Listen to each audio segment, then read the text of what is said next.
I can cross live to Iain Duncan Smith, of course, Tory MP, former leader of the Conservatives. Good evening to you, Iain. Good evening. Good evening. You listened to Rishi Sunak there. Do you feel galvanised? Do you feel full of positivity and hope following his words? Well, I think he said the right things. So whether it inspires me or doesn't inspire me is in a way irrelevant. The question is, are we going to act on it?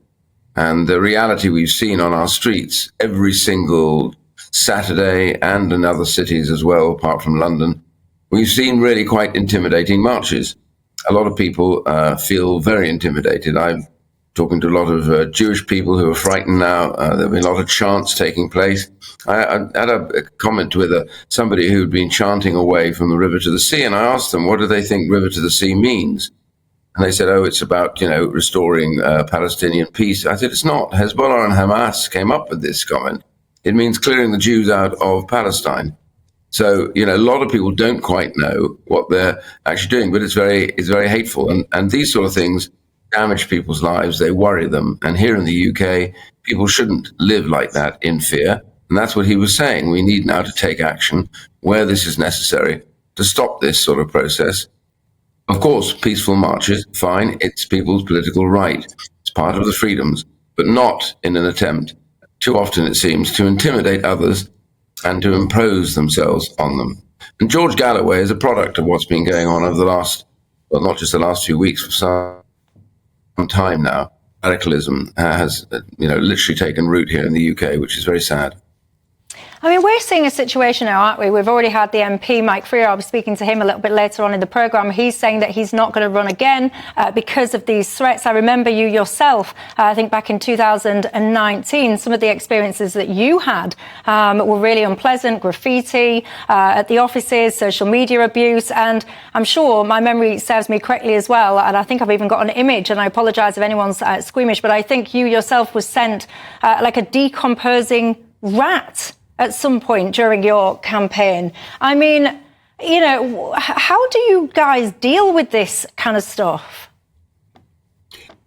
Well, we just get on, really, I guess, is the way to do it. I mean, I've had death threats. I had a death threat last year, which accused myself and my office of being Jewish. Well, I'm not Jewish, but I'm proud to have been thought of being Jewish. I think that it's a ridiculous statement to make, but therefore there's a death threat encompassed in it. It goes on. A lot of other MPs have had the same. I just report these things to the police, hope that the police will take action. Sometimes I'm a bit concerned because they seem as though they shrug and say there's nothing we can do about it. But I do think that action needs to be taken by the police. They need to recognize that some of these things are genuine threats. But all of that notwithstanding, we're here to be accessible. I would never stop people coming to see me. I'd never stop going to people's houses to see them or to talk to groups such as was the other day at the community library for fear that something would happen to me. You just accept that and get on with it. We live in a society that is tolerant for the vast majority of the people. For those who can't be tolerant, or those who think that they have to take direct action, those who want to make people feel scared, I think we should have only one message. I thought the Prime Minister made it today. Your time is up. We're not going to be so tolerant to people who have no tolerance in themselves. And lastly, do you think all MPs should have security?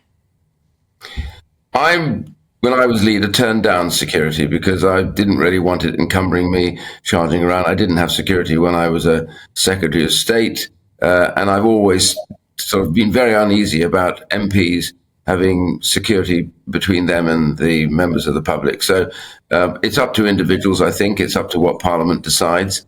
But I do genuinely think the most cherished thing, I know constituents feel it, is their ability to get to their members of Parliament when all else fails, for them to talk to them. It is a peculiar service. I had a Nigerian security it was sent to us a year ago, I think it was, when there had been some problems and some threats. And he walked down the street with us while we were knocking on doors, and I was knocking on door by myself. And about after an hour, he turned to me and he said, "You never see this anywhere else." He said, "It wouldn't be in my home country. It wouldn't be in any other country I've been to. It is peculiar for you here to walk around by yourselves or often just knock on doors and be accessible." And that's the cherished bit about being a member of Parliament, is being able to get to your constituents, for them to get to you without worrying or looking over your shoulder. But we should sustain that that needs action where the police need to take it. Iain Duncan Smith, thank you very much for your time and your reaction.